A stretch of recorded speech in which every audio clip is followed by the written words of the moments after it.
teman-teman, selamat berjumpa lagi di IG Live ya online bareng Alkitab. Hari ini hari Senin 26 Januari 2026 dan kita masih di tema Januari atau dalam resolusi rohani.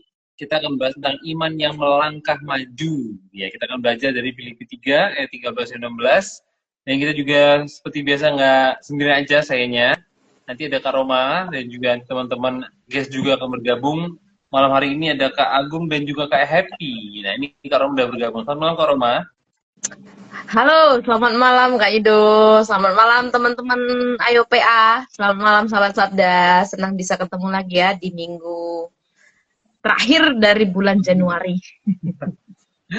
Iya, bersyukur banget ya kita udah belajar banyak tentang resolusi rohani ya. Kita tentang iman ya khususnya ya. Iman yang Iman percaya yang Tuhan ya. Iman yang bertahan dan sebagainya. Sekarang kita akan belajar yang terakhir tentang iman yang melangkah maju. Jadi bukan sesuatu yang stagnan, yang stuck gitu ya. Tapi kita punya keberanian untuk melangkah maju. Dan kita akan belajar bersama-sama juga dengan guest kita. Silakan perkenalan dari Kak Agung dulu. Oke, baik Kak. Salam teman-teman, perkenalkan nama saya Agung Hasibuan. Saat ini saya adalah seorang mahasiswa semester 8 jurusan kimia di Universitas Lampung. Dalam pelayanan, Tuhan anugerahkan saya terlibat sebagai pengurus komponen di PMK Perkantas Lampung dan Tuhan percayakan sebagai guru sekolah minggu di Gereja Kristus Yesus Bandar Lampung. Sekian perkenalan singkat dari saya. Salam kenal. Oke, salam kenal Kak Agung. Halo Kak, bagaimana aman? Halo Kak Happy, bisa dengar suara saya? Oke, aman Kak. Sudah Oke, dengar. mantap sekali. Tadi Kak Agung udah perkenalkan diri Kak Happy. Sekarang giliran Kak Happy. Silakan Kak, nama, kota, domisili, dan juga gereja atau pelayanannya. Silakan. Ya, selamat malam kakak-kakak dan rekan-rekan yang ada di live IG. Gitu. Perkenalkan nama saya Happy. Saya sekarang staff full time gitu ya, pelayanan mahasiswa dari organisasi bernama Perkantas. Domisilinya di Surabaya, begitu. Oke, dua-duanya dari Perkantas ya? Oke. Ini Kak, ini Perkantas semua nih Kak. Mantap sekali. Oke, kita malam hari ini di acara Alkitab ya. Ini teman-teman mungkin ada teman-teman yang belum tahu apa sih Alkitab. Nah, teman-teman ini adalah sebuah event atau acara yang diadakan oleh Sabda gitu ya, untuk belajar dari pasal-pasal terkenal atau top ya dalam Alkitab. Dan ini kita mempelajari dari sudut pandang yang baru dan itu aja dari metode yang dari Sabda yaitu SABDA. Mungkin kalau Roma silakan, SABDA itu apa Kak? Ya, jadi SABDA ini bukan cuma nama Sabda ya, tetapi juga salah satu metode belajar Alkitab yang dicetuskan oleh Yayasan Lembaga Sabda untuk teman-teman, untuk khususnya anak muda juga bisa belajar Alkitab dengan cara yang bagus dan metode yang menarik gitu. Jadi singkatan SABDA itu S-nya itu ada simak, I-nya itu kita menganalisa, terus B itu belajar apa dari ayatnya, terus D itu doa dan juga diskusi. Dalam forum seperti ini bisa didiskusikan, dan terakhir aplikasi gitu ya, hal-hal yang akan kita praktekkan dalam kehidupan kita setelah kita membaca, menyimak dan juga menganalisa ayat-ayatnya. Yaitu metode yang akan kita pakai juga dalam PA Alkitab ini, teman-teman. Gitu. Jadi harapannya nanti teman-teman di rumah yang mengikuti bisa juga pakai metode ini juga di komunitas atau di perkantas juga bisa diadopsi juga menjadi salah satu metode ketika belajar Alkitab dengan rekan-rekan yang lain. Gitu Kak Yudo. Ini kita sudah waktu terus berjalan ya. Kita mungkin akan segera mulai ya. Mari teman-teman kita berdoa ya. Mungkin saya pimpin dalam doa. Bapa di surga, kami bersyukur kepadamu Tuhan karena pada malam hari ini kami boleh bersama-sama mengadakan kembali untuk PA Online Alkitab yang rutin kami lakukan setiap hari Senin pukul 19.30. Kami bersyukur untuk setiap keberadaan kami yang di ada di platform ini, bersyukur karena meskipun jarak kami jauh, tetapi kami bersyukur disatukan untuk kami boleh belajar memahami kebenaran firman Tuhan. Berkati untuk tema terakhir yang akan kami pelajari seputar resolusi rohani kaitannya dengan iman yang melangkah, biar kami boleh mengerti ayat yang akan kami kupas tuntas dari Filipi pasal 3 ini. Berkati juga untuk Agung dan Happy, hambamu, dan juga Kak Yudo yang akan belajar bersama-sama. Bahkan tidak lupa kami berdoa untuk seluruh sahabat Sabda yang bergabung secara live hari ini juga untuk boleh menyaksikan, bahkan akan belajar bersama untuk PA bersama. Berkati untuk platform Instagram yang kami pakai, berkati seluruh jaringan kami dari tempat kami masing-masing. 1 jam ke depan Tuhan, kami serahkan waktu kami serahkan untuk PA kami serahkan hidup kami dalam tangan Tuhan, dalam nama Yesus kami berdoa. Haleluya. Amin. Amin. Oke. Ya, tadi apakah sudah sempat disapa-sapa teman-teman yang sudah live ini? Yang sudah join live ini? Ini di sini udah ada rekan-rekan yang setia setiap hari Senin ikut ya. Ada Kak Jenny, ada Kak Mili dan Elan, karena memang rekan-rekan ini juga yang menolong di belakang layar. Senang sekali juga ada Kak Dian yang bergabung, ada Kak Adolf, dan kalau misalnya nanti ada teman-teman dari Kak Agung dan juga Kak Happy yang join di live ini, juga senang sekali untuk kita bisa belajar bersama ya. Nah, hari ini seperti Kak Yuda tadi bilang, kita belajar dari Filipi 3 ayat 13 sampai 16 gitu ya, tentang iman yang melangkah maju. Nah, kalau kita berbicara tentang Filipi, tidak lepas dari yang namanya surat-surat Paulus, karena memang surat Filipi ini ditulis oleh Rasul Paulus. Tapi kalau kita lihat memang Paulus ini suratnya bukan cuma Filipi gitu ya, tapi ada 13 surat lebih yang ditulis oleh Paulus dan dibagi dalam kategori. Misalnya kalau surat Roma itu lebih ke umum ya, dan banyak ngomongin secara doktrin gitu, jadi lebih ke surat doktrinal. Atau ada surat-surat penggembalaannya Paulus seperti ke Titus, seperti ke Timotius, itu surat penggembalaan biasanya disebut. Nah, dan ada yang namanya surat-surat penjara gitu ya. Nah, surat penjara ini adalah namanya juga surat penjara, berarti ditulis dari penjara gitu ya. Kenapa ditulis penjara? Karena memang saat itu Paulus di penjara gitu. Jadi ketika dia di penjara gitu ya, bukan karena dia jahat gitu ya, tetapi memang kita mengetahui bersama karena pemberitaan Injil lah yang membuat dia tidak disenangi oleh warga Yahudi, termasuk juga kaitannya dengan pemimpin agama Yahudi gitu ya. Itu yang membuat akhirnya Paulus dimasukkan ke dalam penjara. Dan ada beberapa surat yang ditulis selain Filipi, ada Efesus, Kolose, dan juga termasuk Filemon gitu ya. Filemon. Dan kalau kita belajar ketika Paulus di penjara, memang nanti kalau teman-teman mau belajar sejarah, walaupun mungkin ada beberapa yang nggak suka sejarah, tapi Alkitab kita tidak lepas dari yang namanya sejarah. Jadi belajarlah kisah para rasul. Di situ kita akan melihat bagaimana kronologis gitu ya perjalanan dari Rasul Paulus dari pemberitaan Injil pertama, kedua, ketiga, misi yang dilakukan sampai dia di penjara. Dan ketika dia di penjara, dia tidak gabut, dia tidak tidur-tiduran aja di penjara, karena penjara zaman dahulu itu bukan kayak di Indonesia ini ya, dia maksudnya di dalam satu tahanan rumah gitu. Jadi dia masih bisa menulis, bahkan juga dia memberitakan Injil di sana, dan surat itu dikirimkan melalui Epaphroditus gitu ya.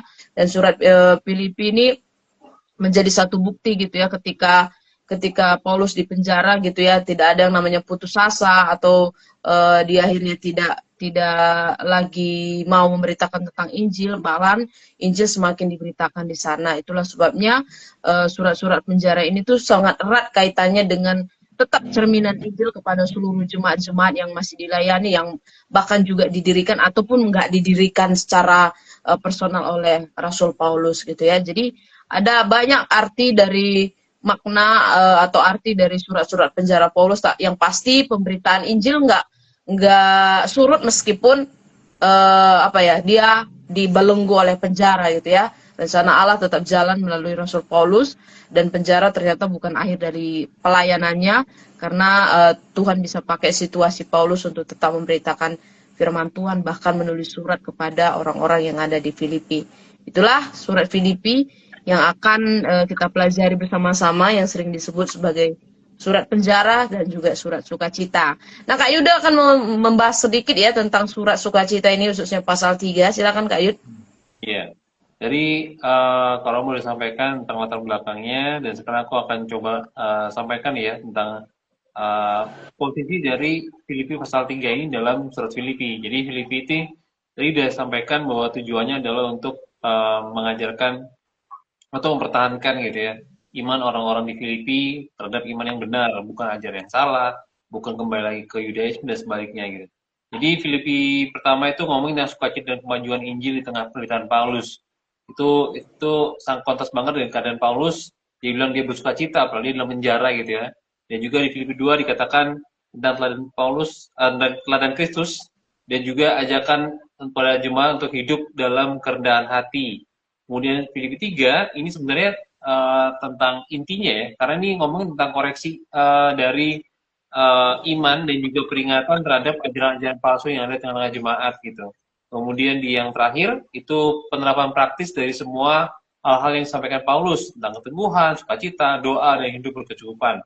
Oke, jadi kalau kita tadi lihat surat Filipi ini, khusus di Filipi 3 ini sebagai satu tanggapan Paulus gitu terhadap ancaman yang dihadapi oleh jemaat di Filipi. Jadi di sini Paulus menyampaikannya dengan pendekatan yang personal gitu ya. Dia nyatain dirinya sendiri, kemudian juga dia membuka diri sendiri di hadapan jemaat Filipi. Dia sampaikan tentang hal-hal yang dia mengerti, kemudian bagaimana posisi dia dengan teologi Kristen yang sedang diajarkan begitu ya. Dan ini juga menegaskan cara hidup Kristen yang benar gitu ya. Teman-teman bisa lihat di Filipi 3:9, Filipi 3 ayat 10-11, dan juga Filipi 3 ayat 12-15. Jadi itu banyak banget chunk-chunk yang dikasih oleh Paulus untuk kita belajar bareng-bareng. Dan malam ini kita akan belajar bersama Kak Agung dan juga Kak Happy tentang bagaimana kita bisa belajar tentang iman yang terus maju gitu. Bukan iman yang stagnan, iman yang berhenti di tempat, atau mungkin iman yang mati bahkan gitu, karena kita percaya dalam Kristenan, dalam agama kita dan juga dalam iman kita itu kita diharapkan untuk terus maju, terus bertumbuh dan juga serupa dengan Kristus. Oke? Jadi kita akan baca dulu ayat fokusnya di Filipi 3 ayat 13-16 dalam topik iman yang melangkah maju. Nanti silakan ke Agung ayat 13-14, nanti sambung sama Kak Happy ayat 15 dan 16. Silakan Kak Agung. Oke. Filipi 3 ayat 13. Saudara-saudara, aku sendiri tidak menganggap bahwa aku telah menangkapnya. Tetapi ini yang kulakukan. Aku melupakan apa yang telah di belakangku dan mengerahkan diri kepada apa yang di hadapanku. Dan berlari-lari kepada tujuan untuk memperoleh hadiah, yaitu panggilan sorgawi dari Allah dalam Kristus Yesus. Ayat 15 dan 16. Karena itu marilah kita yang sempurna berpikir demikian. Dan jikalau lain pikiranmu tentang salah satu hal itu akan dinyatakan Allah juga kepadamu. Tetapi baiklah tingkat pengertian yang telah kita capai, kita lanjutkan menurut jalan yang telah kita tempuh. Iya. Oke. Nah, di-unmute dulu, Kak. Ya, sorry. Jadi kita udah baca ya 4 ayat ini dan sekarang kita akan coba simak terlebih dahulu sebelum nanti ke langkah-langkah berikutnya ya. Teman-teman di rumah juga sangat bisa dan kita recommended banget untuk teman-teman bisa tulis di kolom komentar hal-hal yang nanti didapatkan ya ketika Happy, Agung dan kita berdua yang akan menggali bersama-sama. Silakan Kak Yud. Oke. Aku ke Kak Agung dulu ya. Dari ayat 13a. Menurut ayat 13a, bagaimanakah Paulus memandang kondisi rohaninya sendiri, dan apakah dia merasa sudah sampai, tanda kutip ya, untuk kesempurnaan ini maksudnya. Silakan Kak Agung. Oke, di ayat 13 ini kan kita bisa lihat, saudara-saudara, aku sendiri tidak menganggap bahwa aku telah menangkapnya. Nah, di ayat ini Paulus itu seolah ingin mengatakan suatu hal yang jujur banget. Dia bilang bahwasanya aku nggak menganggap diriku sudah menangkap tujuan itu loh. Artinya Paulus itu belum merasa dirinya sudah sampai, belum merasa dirinya sudah sempurna atau sudah selesai. Paulus itu masih sadar bahwasanya perjalanan imannya itu masih terus berlangsung. Seperti itu, Kak. Oke, jadi ini satu ungkapan yang rendah hati ya. Maksudnya dia membuka seorang Paulus gitu loh. Dia yang mendirikan jemaat di berbagai tempat. Dia menyatakan diri kepada jemaat di Filipi, aku ngomong gini bukan karena aku udah menangkapnya gitu ya. Ya ini satu pengakuan yang jujur, tapi juga bisa mengangkat juga bagaimana iman orang-orang Filipi ini juga boleh terangkat gitu, semangat mereka boleh terangkat untuk kembali kepada jalan Injil yang benar gitu ya. Oke, silakan ke Roma, masih di ayat 13. Ya, masih di ayat 13. Aku ke happy ya. Apa yang Paulus lakukan terhadap masa lalunya kalau dilihat dari ayat 13b ini? Ya. Kalau kita melihat di ayat 13b, Paulus melupakan apa yang ada di belakangnya gitu ya. Kalau pakai istilah zaman sekarang ya Paulus move on begitu ya dari apa yang di belakangnya gitu. Dia mengarahkan dirinya ke depan and no turning back gitu ya. Move on and no turning back gitu sih. Iya, jadi benar sekali ya, melupakan apa yang ada di belakang gitu. Di beberapa versi lain dikatakan juga rata-rata memang memakai di sini kata melupakan gitu ya. Ada juga yang kata iya, rata-rata kata melupakan itu dipakai ya di beberapa versi gitu. Jadi bukan berarti di sini Paulus abai ya terhadap masa lalunya, tetapi dia menjadikan masa lalunya itu sebagai penentu untuk imannya selanjutnya di masa yang depan. Nah, ini kelihatan dari bagian selanjutnya yang akan kita coba simak lagi. Tapi di sini Elan menanggapi ini satu ayat, di ayat 13 tadi Elan menangkap bahwa perjalanan Paulus di sana belum selesai ya. Kalau kita lihat memang konteks keseluruhan pasal 3 memang demikian ya. Karena memang Paulus juga masih hidup ya. Dia belum mati meskipun dia di penjara ya. Jadi memang belum selesai perjuangannya juga secara rohani dalam pelayanannya gitu. Oke, bisa dilanjut Kak Yud? Oke, kita di bagian ayat 13 yang paling terakhir ya. Kemanakah arah hidup Paulus sekarang? Silakan Kak Agung. Iya, benar yang dibilang sama Kak Happy tadi ya, bahwasanya Paulus mengarahkan dirinya kepada apa yang di hadapannya. Jadi hidupnya itu sekarang jelas, maju ke depan. Bahkan dikatakannya, aku melupakan apa yang telah di belakangku. Dan ketika dia melupakan yang di belakangnya, bukan berarti Paulus mundur atau berhenti. Dia tetap maju dalam progres imannya, seperti itu. Iya, jadi ini satu gerakan aktif ya, mengarahkan gitu. Jadi bukan sesuatu yang ya oke lah nanti deh gitu. Tapi satu hal yang aktif mengarahkan diri pada apa yang ada di hadapan dia. Dan itu satu tindakan yang kupikir tindakan seorang Paulus ini bener banget gitu. Dia nggak berhenti, dia nggak balik ke belakang, tadi no turning back kata Kak Happy ya. Tetapi dia melangkah maju mengarahkan diri pada apa yang ada di hadapannya. Oke, kita masuk ke ayat yang ke-14. Silakan Kak Roma.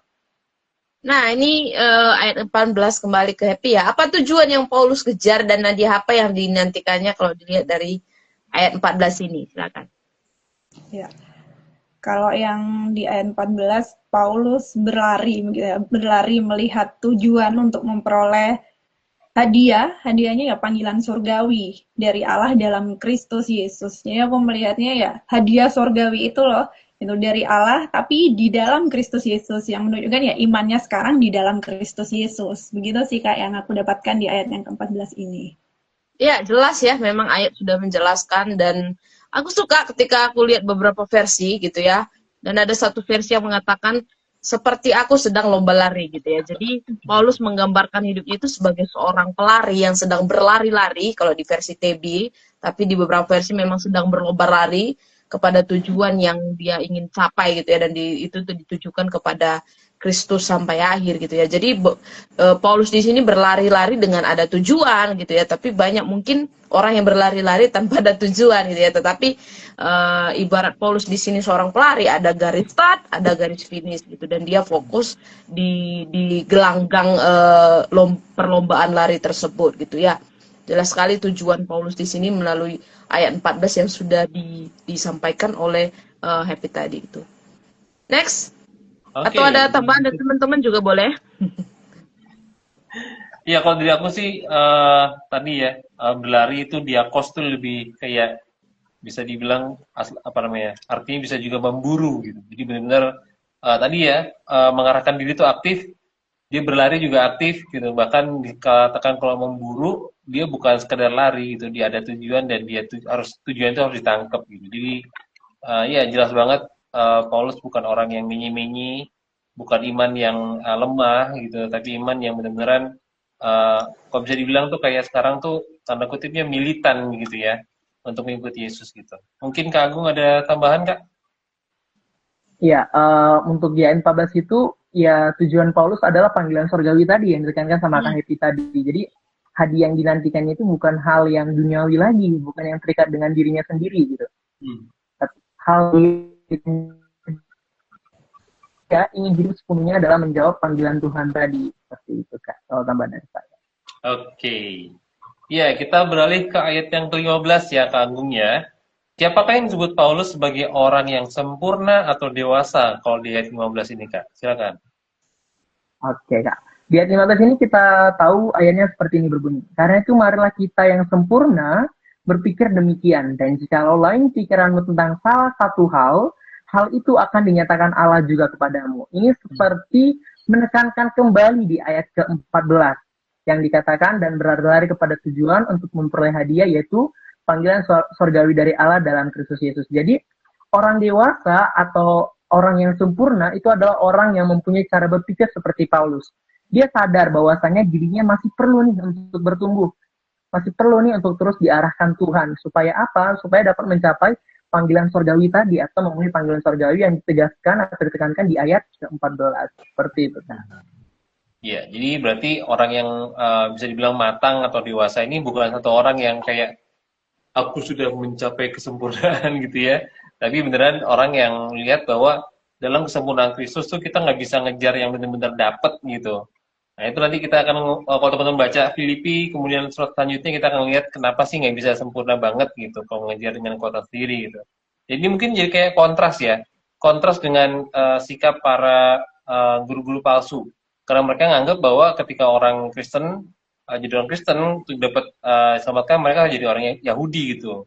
Mereka mengajarkan tentang adat istiadat Yahudi dan harus kembali kepada tata cara yang lama gitu. Ini sangat bertolak belakang dengan sikap Paulus yang rendah hati, yang dia menyatakan diri bahwa aku belum selesai, aku belum sampai. Bahkan ketika dibilang orang-orang sempurna atau tanda kutip tadi orang yang dewasa dan matang, mereka justru menyadari bahwa mereka tuh belum sampai kepada kepenuhannya gitu ya.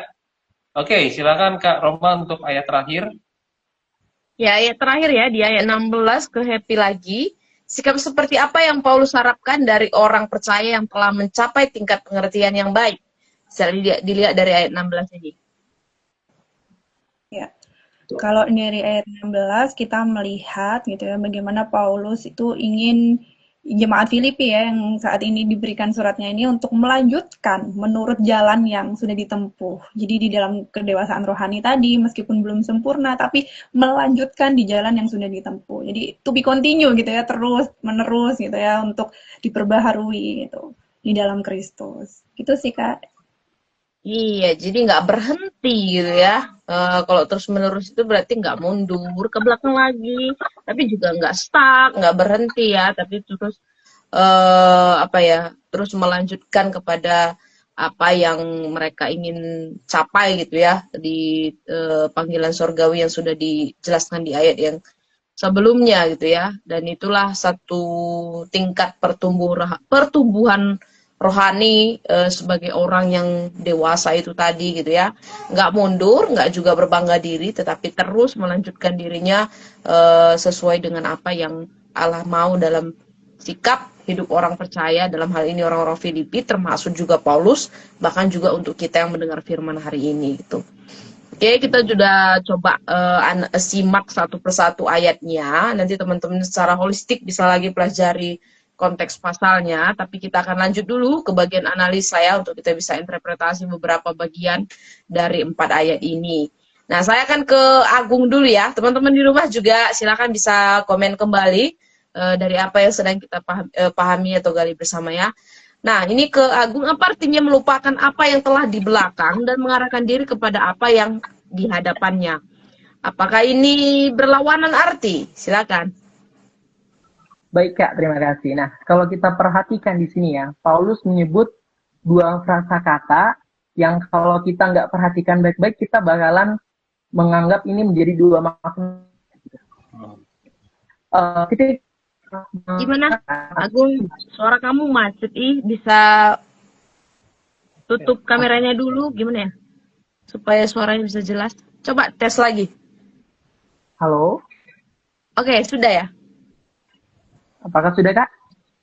Ya, sejauh ini sudah. Baik Kak, saya ulang kembali. Nah, Ya. kalau kita perhatikan dengan seksama dua kata ini melupakan apa yang di belakang, mengarahkan diri ke depan, itu kalau nggak benar-benar perhatikan pasti kita anggapnya itu dua makna yang berlawanan gitu.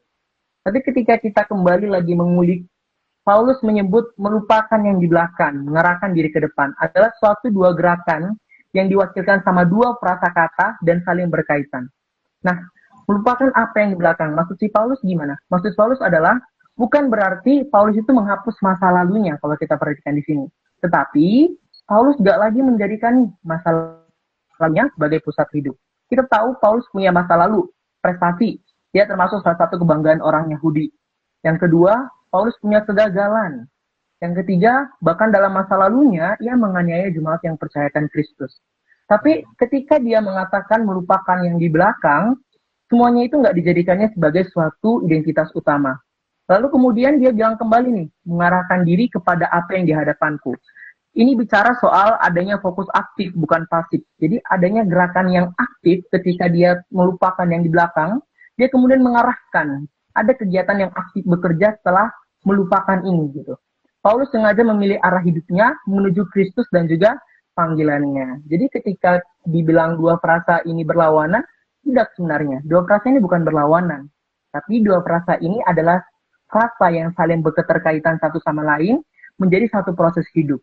Lepas dari yang lama, fokus ke tujuan ke depan atau fokus ke tujuan Tuhan. Seperti itu, Kak. Ya, jelas ya teman-teman.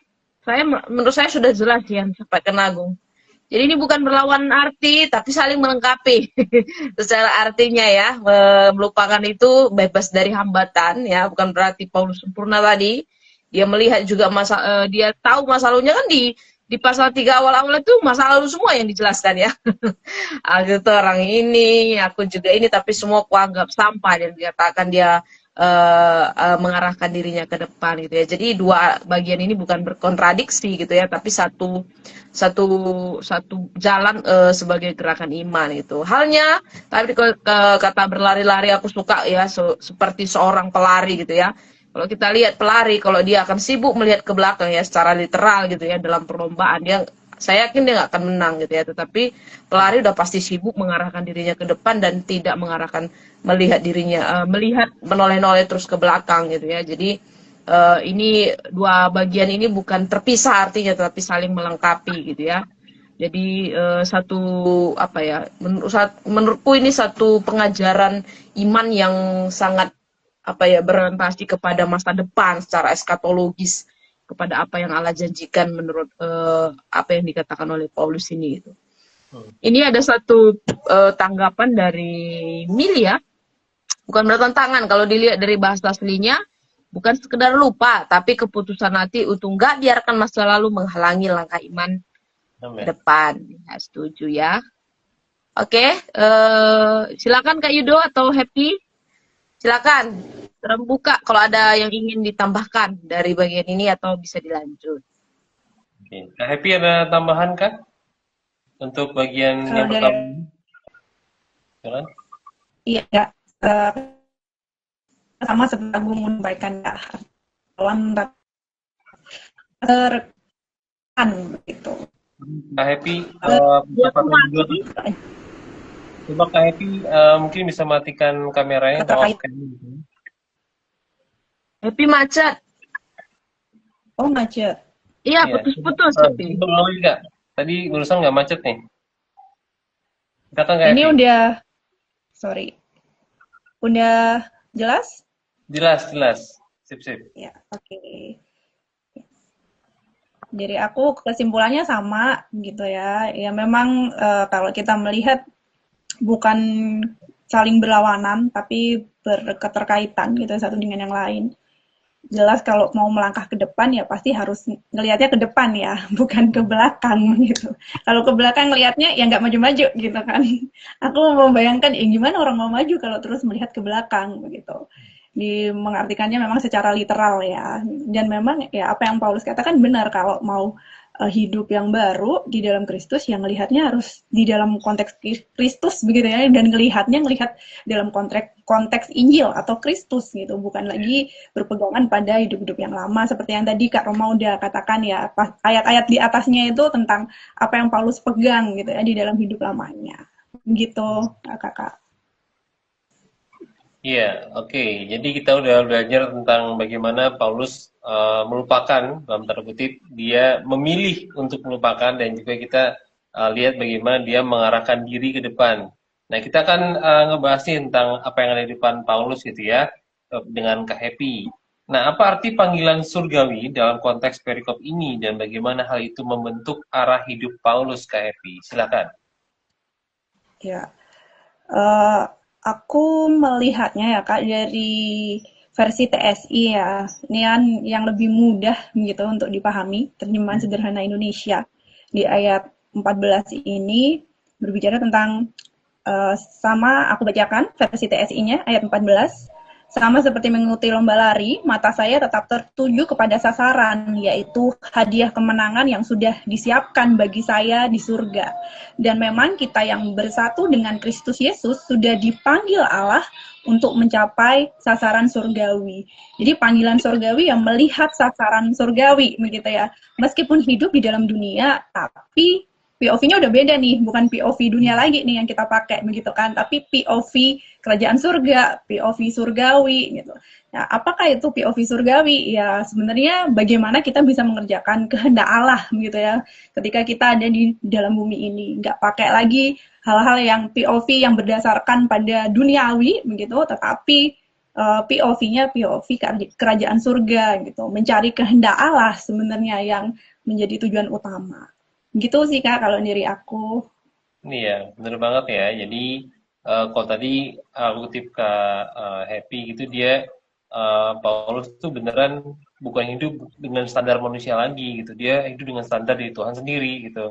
Dan itu di ayatnya kita lihat itu berdasarkannya bukan berdasarkan ajaran, bukan berdasarkan kitab. Kita lihat di ayatnya itu berdasarkan yaitu pengasihan surgawi dari Allah dalam Kristus Yesus gitu. Dan itu jelas banget siapa yang jadi sumber, siapa yang jadi tujuannya Paulus begitu. Jadi ini pelajaran buat aku juga sih tadi ngelihat, oh ternyata Paulus bukan hanya militan, tapi dia orang yang juga tahu gitu siapa yang dia ikutin gitu. Dan dia menstandarkan dirinya bukan lagi pada standar manusia, bukan standar pendidikannya dia kan murid Gamaliel gitu ya, bangga banget harusnya.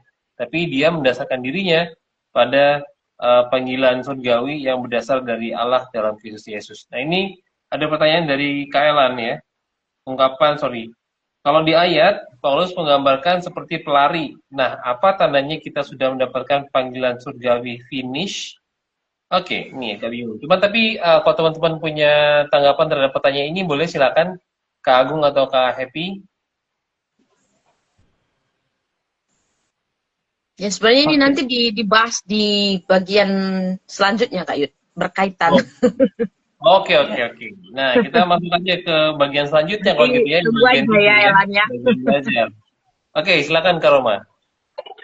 Iya, ini Agnes ya, menanggapi panggilan surgawi itu adalah tujuan hidup kita dalam Tuhan ya. Ngomong-ngomong tentang tujuan itu udah akhir apa enggak? Ini harusnya udah bisa juga jadi spill ke Elan. Oke, kita coba lihat ke bagian berikutnya ya, di bagian belajar. Jadi setelah kita lihat 4 ayat ini, coba kita simpulkan dari hal-hal yang kita pelajari. Nah, saya ke Agung lagi ya, bagaimana kamu merangkumkan sikap hidup Paulus dalam menghadapi masa depannya? Apa yang bisa kita contoh dari sikap hidup Paulus ini? Oke Kak, kalau dirangkumkan ketika kita membaca Filipi 3, 13-16 ini, kiranya ada 3 nih sikap hidup Paulus yang bisa kita pelajari. Yang pertama, kerendahan hati Paulus. Di ayat 13 jelas dikatakan, dia nggak merasa sudah sampai. Dia nggak merasa sudah bisa menangkapnya. Padahal secara logika kalau kita pikir, seorang rasul yang rela dipenjara demi Injil, seharusnya dia sudah bisa mengatakan, wah aku udah berkorban untuk Tuhan, aku udah sampai nih ke tujuanku gitu. Tapi dengan berani dia mengatakan, aku belum merasa sampai gitu, aku belum merasa menangkapnya. Bayangkan ketika misalnya ada orang yang nilai 90, terus bilang, ini nilaiku rendah, paling nilai 90. Nah, dibandingkan dengan orang yang nilainya 30 gitu. Nah, di sini bentuk rendah hatinya dia. Paulus rendah hati karena tidak merasa sudah sampai. Dia tidak merasa puas dengan apa yang telah dilakukannya dalam memberitakan Injil. Nah, sikap kedua yang bisa kita lihat adalah fokus. Jelas dikatakan dia melupakan apa yang telah di belakangnya dan mengarahkan apa yang ke depannya. Artinya Paulus tidak terikat lagi nih sama identitas masa lalunya gitu. Jadi Paulus enggak, ya kalau aku dulu masih tetap sama orang Yahudi mah hidupku udah enak-enak aja, sekarang udah naik tahta, bahkan udah gimana gitu. Tapi dia nggak hidup terikat lagi tuh dengan masa lalunya, dia tetap fokus sama tujuannya ke arah panggilan surgawinya tadi yang dijelaskan di ayat 14. Nah, sikap selanjutnya yang bisa kita teladani dari Paulus adalah tekun. Dia terus berlari nih menuju tujuan. Bahkan di ayat 16 juga bisa kita lihat nanti, sikap ketekunannya itu yang menjadi tindak lanjutnya gitu. Jadi Paulus itu seolah nggak bilang gini, ya udah aku berhenti karena aku udah melayani, aku berhenti karena aku udah berlari gitu, aku berhenti karena aku udah rela nih masuk penjara gitu. Tapi Paulus seolah menunjukkan teladan, walaupun aku udah di penjara karena Kristus, tapi aku tetap berlari-lari nih gitu. Jadi iman yang perlu kita teladani dari Paulus itu adalah iman yang aktif. Jadi butuh komitmen, butuh pergerakan, bukan cuma pasif dan bukan cuma merasa kuat. Seperti itu. Amin. Iya, menurutku sudah jelas ya. Agung ini langsung to the point ya. 3 bagian pelajaran yang disebutkan tadi ya, tentang fokus, tentang tekun, dan juga rendah hati itu menjadi satu pelajaran dari 4 ayat. Kalau belum lagi satu pasal itu lebih banyak lagi ya. Dan kita mengerti gitu ya. Jadi ketika dia memfokuskan dirinya ke depan, sudah berarti di depan itu ada satu tujuan yang tidak menakutkan gitu ya. Seringkali orang-orang jadi takut melihat masa depan hanya karena tidak melibatkan Allah di sana. Padahal kalau melihat panggilan surgawi ini satu panggilan yang mulia, masa depan itu bukan sesuatu yang menakutkan atau ruang kosong gitu ya, tetapi sesuatu yang mulia karena kita sedang berlari dituntun oleh Allah kita itu. Ini ada tanggapan beberapa ya Kak Yud, saya coba bacakan ya, dari Kak Agnes juga masih menanggapi. Paulus bikin itu arah hidupnya, jadi setiap langkah dia fokus ke Allah, bukan ke hal duniawi. Terus dari Kamili juga ditambahkan, Paulus itu hidupnya fokus maju, nggak terjebak sama masa lalu, dan berlari ke tujuan surgawi. Kita bisa tiru, jangan biarkan kesalahan lama bikin kita stuck, tapi terus maju dalam iman. Iya, jangan sampai stuck terus ya teman-teman, tapi terus melangkah maju seperti tema kita malam hari ini. Oke, silakan ke Kak Yuda atau Kak Happy. Iya, kalau dari aku tadi ya jelas teman-teman juga sampaikan ya, apalagi tadi dirangkum sama Kak Agung ya, imannya Paulus itu iman yang hidup, iman yang bergerak, iman yang maju gitu ya, bukan iman yang berhenti di tempat gitu. Dan itu merangkum seluruh perjalanan dan juga tindak perilaku Paulus gitu terhadap keselamatan yang dia punya gitu ya. Dan dia juga ajarkan juga kepada orang-orang Filipi, bahkan mereka yang jadi anak-anak rohani Paulus juga melihat bagaimana kehidupan Paulus berkaitan dengan panggilan surgawi ini gitu ya. Oke, untuk Kak Happy, bagaimana Kak Happy menyimpulkan pendapat Paulus tentang tujuan akhir hidupnya? Dan setujukah Kak Happy dan mengapa? Silakan Kak Happy. Ya, kalau tujuan akhir dari hidup Paulus tadi sebenarnya di-highlight di ayat yang ke-14 ya, mengerjakan panggilan sorgawi begitu. Itu highlight-nya tuh. Karena itu hadiah yang dia kejar gitu ya, dia bahkan berlari-lari untuk hadiah itu yang tadi sudah didiskusikan, aktif juga untuk mencapai hal itu. Dan apakah aku setuju? Tentu saja begitu ya. Seharusnya orang Kristen yang sudah menerima Kristus ya, Injil itu yang sudah merubahkan hidupnya, harusnya itu yang menjadi pusat hidupnya begitu ya. Harusnya itu yang dia kerjakan, mengejar panggilan sorgawi itu. Nah, aku teringat 2 ayat begitu ya kakak-kakak yang itu merepresentasikan ayat ini juga. Di Galatia 2 ayat 2 ayat pasal 2 ayat 20 gitu ya. Ketika kita hidup, kita bukan lagi hidup untuk diri sendiri begitu kan, tapi untuk Kristus gitu. Dan 2 Korintus 5 ayat 15 ini salah satu ayat yang sebenarnya meneguhkanku untuk menjadi seorang staff full time gitu ya, pelayanan mahasiswa. 2 Korintus 5 ayat 15, setiap orang yang udah percaya sama Kristus ya bukan lagi hidup untuk diri sendiri gitu ya, tetapi untuk Dia.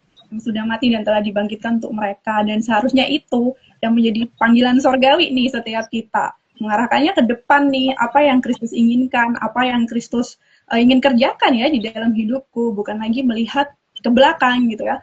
Hal-hal yang mungkin kita pikirkan, ya kenapa ya aku belum dapat ini, kenapa aku belum dapat itu gitu. Tapi itu sebenarnya pusatnya kan pada diri ya, bukan pada apa yang Allah inginkan gitu, tapi apa yang kita inginkan. Nah, Paulus ingin sekali lagi merombak gitu ya, mindset kita melihat hidup, mindset kita melihat perjalanan hidup kita gitu. Terus maju di dalam Dia gitu, di dalam Kristus dan mencari panggilan Allah. Gitu Kak, dari aku.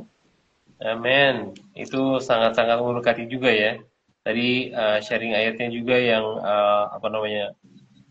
menunjukkan bahwa bukan lagi kita hidup dengan impian kita, dengan ambisi kita, dengan keinginan pribadi kita yang kecil gitu ya.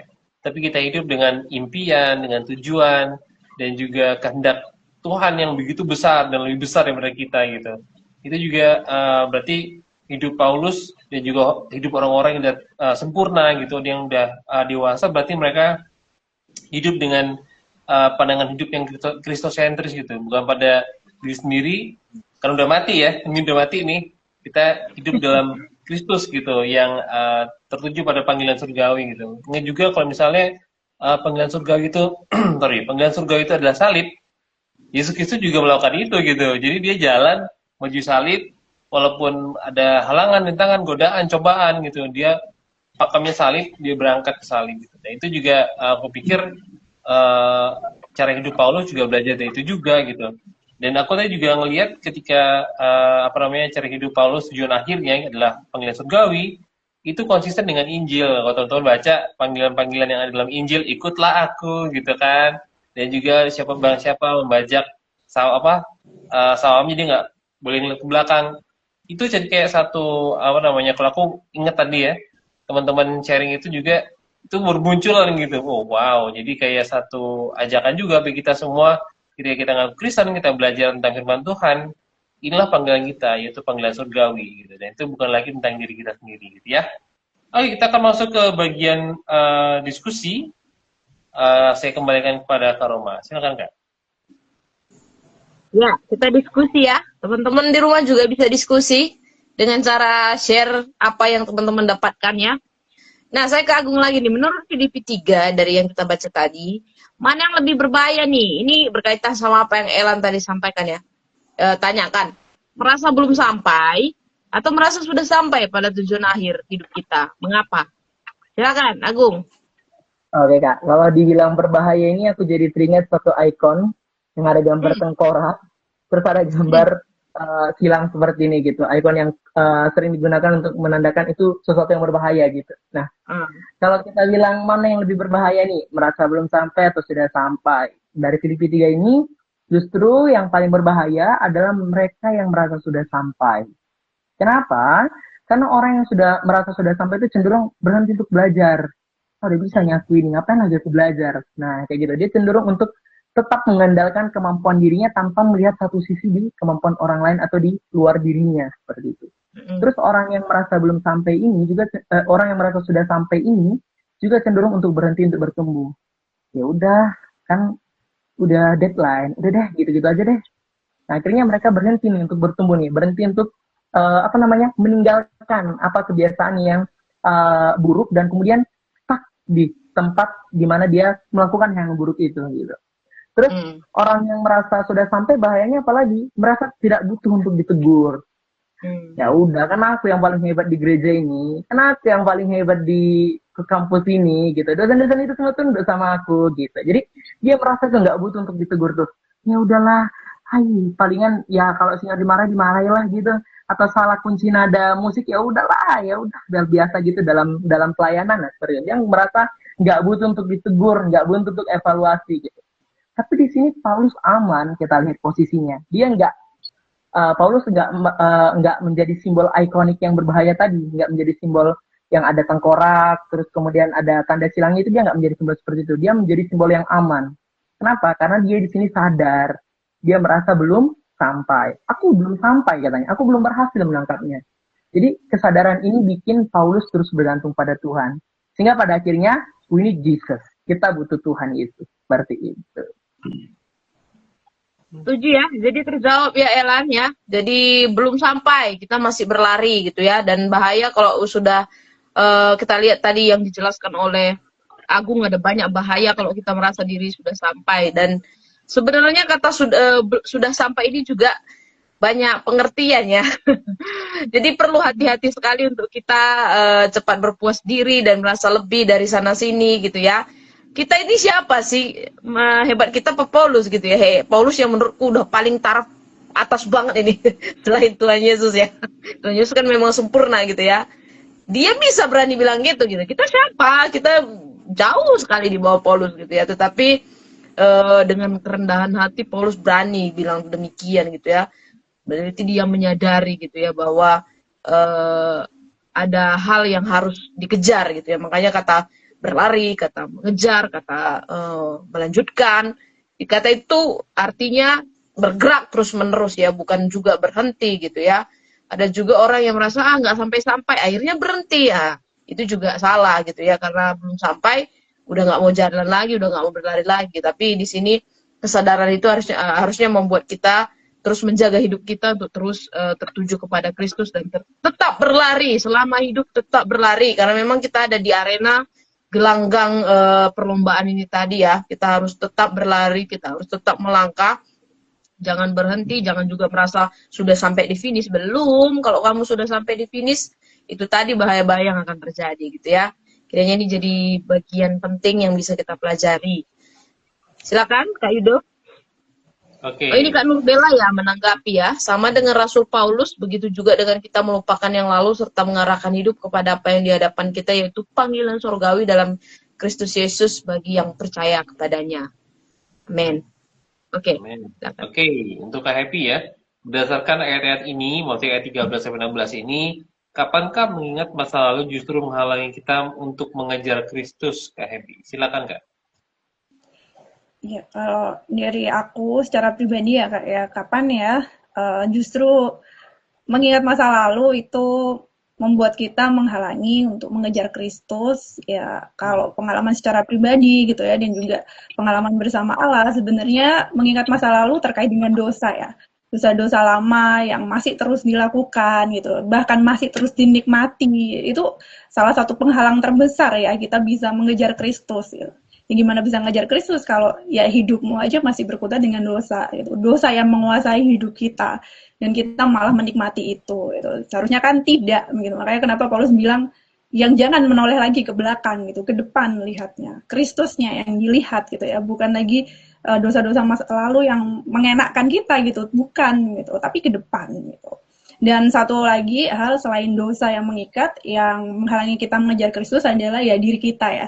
Diri kita dengan semua keinginan kita, semua hal-hal yang sudah kita dapatkan gitu ya. Kalau kita lihat ayat-ayat sebelumnya kan Paulus ya, aku kalau bilang menjelaskan ke adik-adik, kalau bagian ini kalian bisa lihat ya, Paulus itu menunjukkan dirinya si paling Yahudi gitu kan ya, si paling Yahudi. Siapa yang sama kayak aku gitu kan, si paling Yahudi itu aku, nggak ada lagi gitu. Tapi di ayat 8 kan Paulus menganggap bahwa semuanya itu sampah gitu. Ya bagiku satu hal juga ya, ketika mengejar Kristus ya kita harus siap jadi ini ya, wadah yang kosong gitu, yang siap diisi oleh Kristus. Karena kalau kita membawa ya apa yang kita tahu, apa yang kita mampu dengan pemikiran kita, bagaimana Allah bisa mengisinya dengan pikiran Allah dan kehendak Allah. Jika semua di dalam diri kita itu masih penuh dengan diri kita gitu ya, ego kita, keinginan kita, kemauan kita. Jadi dua hal itu sih Kak yang aku highlight ya di bagian ini. Jadi kalau kita masih mengingat, oh yang dulu aku tuh begini, dan jadi kesombongan gitu kan. Oh aku kan udah paling senior, kayak tadi Kak Agung bilang ya, paling senior, paling besar, paling pintar, ini itu gitu ya. Jadi kayak kata Kak Happy itu semua sampah di hadapan Kristus Yesus. Dan kalau saja kata aku pernah dengar satu khotbah gitu ya, kayaknya Paulus tuh kayak ngerasa kalau saja dulu mengenal Yesus, kalau saja dulu mengenal kebenaran itu, dia gak akan ngejar dan membanggain yang ini gitu. Tapi karena dia udah terlanjur gitu kan, sekarang dia membuang semuanya dan semua dia nggak rugi. Sekarang dia mulai dari nol gitu ya, sebagai murid Kristus gitu. Dan itu jadi satu pengejaran sumber hidup bagi dia gitu. Bahkan meskipun harus berhadapan dengan banyak hal yang mengerikan di hadapan dia, dia maju gitu. Karena panggilan surgawi itu benar-benar jadi satu patokan bagi dia untuk terus melangkah maju dalam iman gitu ya. Jadi sekali lagi kalau mungkin aku bisa bilang kalau kita mengingat kemudian itu jadi bikin kita tidak berorientasi lagi kepada Kristus, itu jadi bahaya buat kita gitu ya. Jadi bahaya untuk menginginkan kembali kehidupan kita yang lama atau keinginan tadi dosa-dosa yang lama yang itu tidak benar, nggak sesuai dengan apa yang Tuhan inginkan bagi kita gitu. Oke, kita akan masuk dalam bagian terakhir dari penggalian malam hari ini. Kita akan masuk ke bagian aplikasi. Nah, silakan Kak Roma. Ya, bagian aplikasi ini dari Agung ya. Ini langkah komitmen yang akan dilakukan yang memasuki tahun 2026. Satu sikap atau kebiasaan apa yang perlu kamu tinggalkan agar langkahmu benar-benar maju dan arah hidupmu semakin jelas ke depan bersama Tuhan. Silakan nanti dari Agung terus dilanjutkan ke Happy ya. Oke Kak, jadi seringkali ya kita dengar setiap kita memasuki satu tahun baru, kita selalu mengatakan resolusi terbesar tahun 2026. Namun di Filipi 3 ini, memasuki tahun 2026 rasanya pertanyaannya bukan apa resolusiku. Karena resolusi itu ada tujuan akhir. Jadi misalnya nih, Oktober aku mau beli mobil Alphard. Jadi ada tujuan akhirnya nih, dan itu menjadi puas dari dirinya sendiri. Gitu. Nah, tapi pertanyaan yang harus diubah dalam perenungan kita untuk memasuki tahun 2026 ini adalah, apa ya sebenarnya yang perlu kutinggalkan supaya aku bisa benar-benar maju bersama Tuhan. Jadi resolusi menjadi contoh konkret nyata. Jadi bisa jadi mungkin kita meninggalkan pola pikir nanti aja gitu. Udahlah, nanti aja lah dulu itu baca Alkitab. Udahlah, sekolah lah dulu, kerjalah dulu. Atau misalnya, udah tua lah nanti baru-baru hal-hal rohani kan, kalau udah tua kan nanti udah semakin dekat dengan Tuhan. Misalnya, seperti itu. Itu mungkin yang perlu kita tinggalkan juga. Terus yang kedua, luka lama yang belum diserahkan gitu.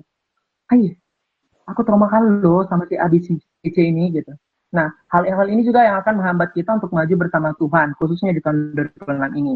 Lalu, contohnya yang perlu kita tinggalkan itu zona nyaman rohani. Kita udah terlalu nyaman nih untuk gereja datang duduk diam, atau kemudian cukup mendengarkan khotbah sekali seminggu, dan lain sebagainya, yang membuat kita juga menjadi terhambat untuk iman melangkah maju, seperti tema atau topik kita pada hari ini. Atau misalnya mungkin kebiasaan rohani yang cuma menjadi rutinitas. Yaudah, yang penting aku doa, duduk diam, tenang, selesai gitu. Jadi untuk tahun 2026 ini satu hal yang perlu kita renungkan mungkin dari sudut pandangku setelah membaca Filipi 3 ini, iman yang melangkah maju itu bukan berhenti, tapi selalu menuntut untuk membuat keputusan. Sama seperti Paulus, dia tetap memutuskan nih untuk tetap lari, untuk tetap mengejar, dan dia tidak mundur dengan keputusan itu. Gitu. Jadi bukan sekedar niat. Jadi memasuki tahun 2026 itu kira-kira aplikasi yang bisa kita tangkap dari Filipi 3 ini. Seperti itu, Kak. Oke, mungkin terlalu umum ya, Agung, ya setuju gitu. Tapi kalau ini kan kaitannya personal gitu. Kalau kamu sendiri gimana? Hal yang ini kaitannya untuk pribadi, soalnya aplikasi. Silakan. Oke, kalau tahun 2026 ini dengan membaca Filipi 3, 13-16 ini dari aku sendiri, itu semakin komitmen dalam pelayanan. Dan tidak tidak lagi merasa terlalu capek atau terlalu puas dengan pelayanan yang dilakukan. Nah, seperti itu kira-kira konkret yang bisa diaplikasikan nih, melalui dari surat Filipi 3 ayat 13 ini setelah mempelajari si Paulus dalam konteks ini. Seperti itu, Kak. Oke. Kalau dari Happy? Ya, kalau dari aku, Kak, aplikasi yang akan kulakukan sebenarnya melihat hidup Paulus ya di Filipi 3 ini, aku melihatnya yang pertama melupakan apa yang di belakang gitu. Melupakan apa yang di belakang itu berarti ya nggak lagi melihat dosa-dosa yang ada di belakang seperti yang tadi aku udah sebutin, meninggalkan dosa-dosa lama, literally beneran ditinggalkan ya, bukan menikmatinya gitu, tomat kumat enggak juga gitu, tapi bener-bener ditinggalkan gitu. Meninggalkan dosa yang lama, kemudian meninggalkan keakuan, itu yang paling sulit sih. Aku struggle banget di bagian itu, karena sometimes melihat hidupku kan ya punyaku gitu kan, tapi aku lupa gitu kalau hidup itu di dalam Kristus gitu. Jadi melupakan apa yang di belakangku, jadi tidak lagi melihat diriku yang jadi pusatnya, tetapi Kristus Kristus, gitu ya, menggantikannya dengan Kristus. Lalu melangkah maju, gitu ya, melangkah maju ke depan, melihat Kristusnya, gitu. Dengan cara apa ya? Sebenarnya mau nggak mau ngomongin tentang tadi melanjutkan jalan yang sudah kita tempuh, melihat panggilan surgawi itu. Yang ketiga ini melihat panggilan surgawi gitu ya. Gimana kita bisa tahu ya panggilan surgawi kita kalau ya memang kita nggak pernah berelasi dengan yang punya panggilan gitu, yang manggil kita. Ini HPDT gitu ya, hubungan pribadi dengan Tuhan, itu langkah aplikasi yang sangat aplikatif menurutku ya.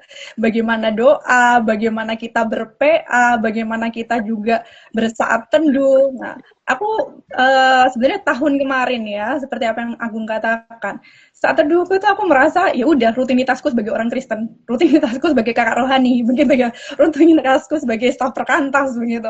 Tapi aku tidak menikmati sama sekali. Dan bersyukurnya ya aku peka dengan bagian itu dan Tuhan menolongku untuk aku peka kalau kondisi kerohanianku tidak baik-baik saja. Dan mulai tahun ini, ya ini merupakan resolusiku juga, dari tanggal 1 gitu, aku mulai menulis kembali saat teduhku.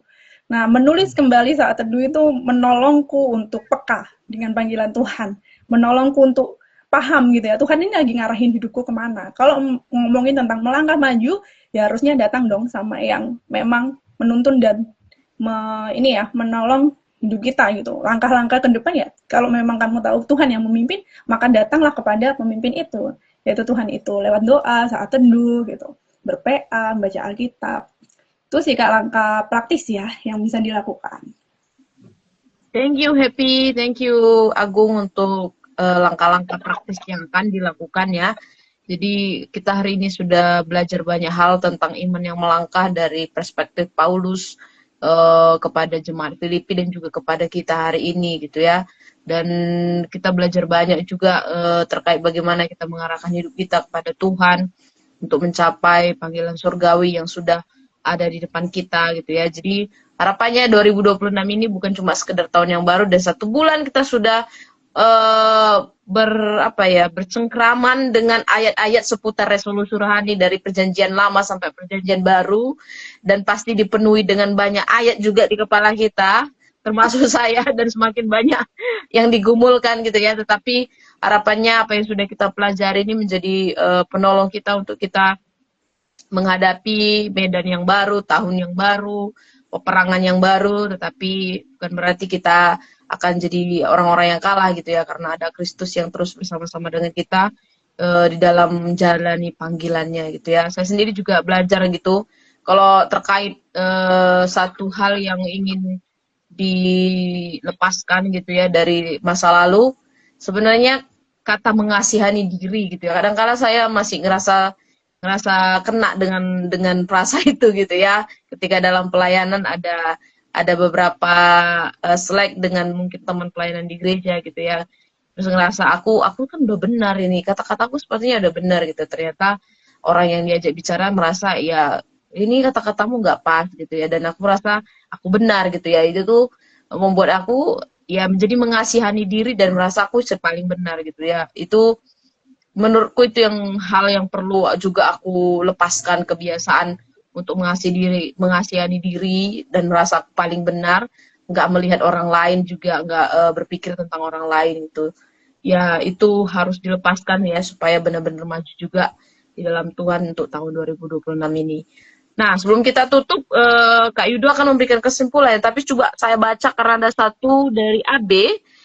Semangat berjuang dalam pelayanan Kak Agung dan Kak Happy. Thank you, ini dari temen berdua ini kayaknya ya.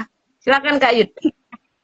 Oke, dari PA Filipi 3 ayat 13-16 ini kita belajar bahwa iman Kristen itu bukan iman yang mandek, bukan iman yang stagnan, bukan iman yang bahkan mundur gitu, tapi ada iman yang maju bergerak ke depan gitu. Dan kita udah melihat bagaimana kehidupan Paulus menyatakan itu juga. Dan juga kita belajar bahwa dari perkataan Paulus, kesaksiannya dia menunjukkan bahwa dia bukan lagi orang yang mengagungkan hal-hal yang duniawi, tapi dia justru mengejar satu hal, yaitu adalah panggilan surgawi.